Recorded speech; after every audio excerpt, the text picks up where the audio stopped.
വിശുദ്ധ കുരിശിൻ്റെ അടയാളത്താൽ ഞങ്ങളുടെ ശത്രുക്കളിൽ നിന്ന് ഞങ്ങളെ രക്ഷിക്കണമേ. ഞങ്ങളുടെ തമ്പുരാനെ, പിതാവിൻ്റെയും പുത്രൻ്റെയും പരിശുദ്ധാത്മാവിൻ്റെയും നാമത്തിൽ ആമേൻ. സിറിയക്കാർ തനിക്കെതിരെ വന്നപ്പോൾ ഏലീഷ കർത്താവിനോട് പ്രാർത്ഥിച്ചു. ഏലീഷയുടെ പ്രാർത്ഥന അനുസരിച്ച് അവിടുന്ന് സിറിയക്കാരുടെ കണ്ണുകളെ അന്ധമാക്കി. അപ്പോൾ ഏലീഷ അവരോട് പറഞ്ഞു, വഴി ഇതല്ല, പട്ടണവും ഇതല്ല. എന്നെ അനുഗമിക്കുക. നിങ്ങൾ അന്വേഷിക്കുന്നവൻ്റെ അടുത്തേക്ക് ഞാൻ നിങ്ങളെ കൊണ്ടുപോകാം. അവനവരെ സമരിയയിലേക്ക് നയിച്ചു. അവർ സമരിയയിൽ പ്രവേശിച്ച ഉടനെ ഏലീഷ പ്രാർത്ഥിച്ചു, കർത്താവെ, ഇവരുടെ കണ്ണുകൾ തുറക്കണമേ, ഇവർ കാണട്ടെ. കർത്താവ് അവരുടെ കണ്ണുകൾ തുറന്നു. തങ്ങൾ സമരിയയുടെ മധ്യത്തിലാണെന്ന് അവൻ കണ്ടു. ഇസ്രായേൽ രാജാവ് എലീഷയോട് സിറിയക്കാരെ കൊന്നുകളയട്ടെ എന്ന് ചോദിച്ചപ്പോൾ ഏലീഷ അതിന് അനുമതി നിഷേധിച്ചുവെന്ന് മാത്രമല്ല, അവർക്ക് ഭക്ഷണപാനീയങ്ങൾ കൊടുക്കാനും നിർദ്ദേശിച്ചു. രാജാവ് അവർക്ക് വലിയ വിരുന്നൊരുക്കി വിട്ടയച്ചു. സമരിയയിൽ കടുത്ത ക്ഷാമവും വിലക്കയറ്റവും ഉണ്ടായ സമയത്താണ് സിറിയ രാജാവായ ബെൻഹദാദ് വീണ്ടും സമരിയ വളഞ്ഞത്.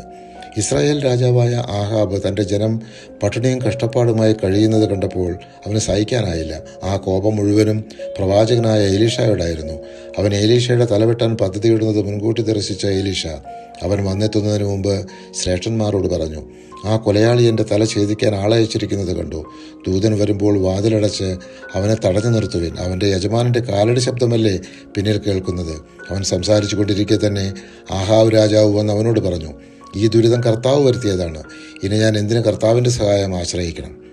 ഏലീഷ ആഹാബിനോട്, കർത്താവിൽ ആശ്രയിച്ച് കർത്താവിൻ്റെ വചനം ശ്രവിക്കുകയും ചെയ്താൽ അവിടുത്തെ പട്ടിണിയും വിലക്കയറ്റവും എല്ലാം മാറുമെന്ന് അവൻ ഉറപ്പ് നൽകി.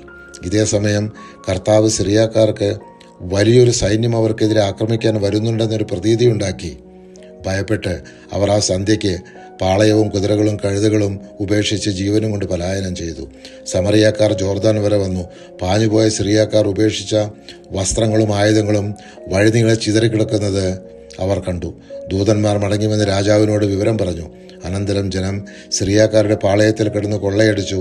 അങ്ങനെ കർത്താവ് അരുളിച്ചതുപോലെ അവിടുത്തെ പട്ടിണിയും വിലക്കയറ്റവും മാറി.